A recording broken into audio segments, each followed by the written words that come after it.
Democratic republic of కాంగోలో ప్రమాదకరమైన Ebola virus కేసులు వేగంగా పెరుగుతున్నాయి. వైరస్ వ్యాప్తిని అడ్డుకోవడానికి పొరుగు దేశమైన ఉగాండా తమ సరిహద్దులను పూర్తిగా మూసివేసింది.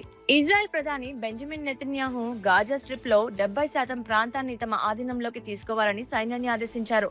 అలాగే సరిహద్దుల్లో హిజ్బుల్లా డ్రోన్ దాడి వల్ల ఒక ఇజ్రాయెల్ సైనికురాలు మరణించడంతో ఆ ప్రాంతంలో యుద్ధ వాతావరణం మరింత పెరిగింది. అమెరికా అధ్యక్షుడు డొనాల్డ్ ట్రంప్ తన పుట్టినరోజు వేడుకల కోసం వైట్ హౌస్ ప్రాంగణంలో యుఎఫ్సి కుస్తీ పోటీలు నిర్వహించాలని చూస్తున్నారు. అధ్యక్ష భవనంలో ఇలాంటి పోటీలు ఏంటని అక్కడ పెద్ద రాజకీయ వివాదం నడుస్తోంది. అమెరికా సైన్యం హోర్ముజ్ జలసంధి సమీపంలో ఇరాన్ సైనిక స్థావరంపై కొత్తగా దాడులు చేసింది. దీనికి ప్రతీకారంగా కువైట్ లోని అమెరికా సైనిక స్థావరంపై ఇరాన్ ఎదురుదాడి చేసింది.